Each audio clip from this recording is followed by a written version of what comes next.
Hey guys, ഇത് കണ്ടില്ലേ? കാലത്തെ തന്നെ നേരം വെളുത്ത് വരികയാണ്. ഇവിടെ എല്ലാവരും മുറ്റടിച്ചൊരുന്ന തിരക്കിലാണ്. ഇവളൊക്കെയാണ് മുറ്റടിച്ചൊരാൻ വേണ്ടി ഇറങ്ങിയാണ്. മുറ്റൊക്കെ അടിച്ചൊരു കഴിഞ്ഞിട്ട് ഇപ്പോൾ റോട്ടിൽ കയറിക്കാണ് എല്ലാവരും കൂടി കണ്ട്. നിങ്ങൾ ഇരുന്നുണ്ടാവും ഞാൻ പണിയെടുക്കലാണ്. എൻ്റെ മുറ്റടിച്ചെല്ലാം കഴിഞ്ഞോ? പിന്നെ റോഡൊന്നും അടിച്ചാൽ എന്നെ കൊണ്ടായി. മുറ്റം തന്നെ അടിച്ചാൽ നിൽക്കില്ല, പിന്നല്ലേ റോഡ്. ഇവളോട് കുനിഞ്ഞിന്ന് അടിച്ചോരെന്ന് പറഞ്ഞപ്പോൾ കാട്ടുന്ന കോലാണിത്. ഈ വൾക്കാണെങ്കിൽ ഓരോരുത്തരും അടിച്ചുതരാൻ വയ്യ. കുറച്ച് നേരം അവിടെയാണെങ്കിൽ കുറച്ച് നേരം ഇപ്പുറത്താണുള്ളൂ. ഇപ്പോൾ അവിടുത്തെ കഴിഞ്ഞിട്ട് ഇപ്പോൾ ഓളെ ഏട്ടനടുത്ത് പോയിട്ട് അവിടെ ഓനെയും കൂടി സ്വയ്പ്പാക്കണം. ഇവളെ മാത്രമല്ല, ഇവളെ ഏട്ടനുണ്ട്. രണ്ടാളും കൂടി ഇപ്പോൾ കുഞ്ഞു ചേച്ചിനെ സഹായിക്കാൻ വേണ്ടി ഇറങ്ങിക്കാണ്. ഒന്നൊന്നര സഹായിക്കണം നല്ല വരുത്. അവളൊരു തല അടിച്ചു വരുമ്പോൾ ഇവർ ഇവിടെ നിന്നൊക്കെ അങ്ങോട്ട് കൊണ്ടുവന്നു, കുറച്ച് അവിടെ അടിച്ചു വരുന്നു. എന്തൊക്കെ ഇവർ കാണിച്ചു വിടുന്നു. ഇവളെ അടിച്ചെല്ലാം കഴിഞ്ഞു തോന്നുന്നു. ചോരിൽ ഇറക്കിലേക്ക് അത് പറിച്ചെടുക്കണം. ഞാൻ വീഡിയോ എടുക്കണവൾക്ക് പറ്റില്ല, എന്നെ തല്ലാനൊക്കെ നോക്കണവളെ. ബാക്കിയുള്ളവർ ഇവിടെ കിടന്ന് കഷ്ടപ്പെടുന്നത് ഒന്നും ഒരു ജോലിയല്ല. അതിന് കണക്കില്ല, ശമ്പളമില്ല. അതൊക്കെ കുടുംബത്തെ പെണ്ണുങ്ങളുടെ കടമ.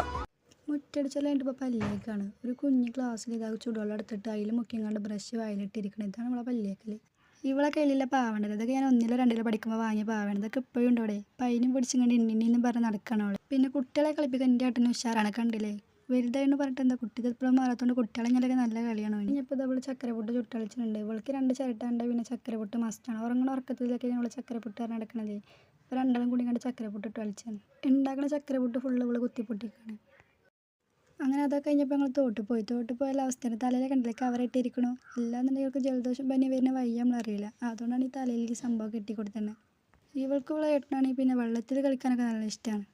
കുളിയൊക്കെ കഴിഞ്ഞപ്പോൾ ചോറ് കഴിക്കണം എന്നുണ്ടെങ്കിൽ കാർട്ടൂണൊക്കെ കണ്ടിട്ട് അവൾ ചോറ് കഴിക്കണത്. അപ്പോൾ ശരി എന്നാൽ.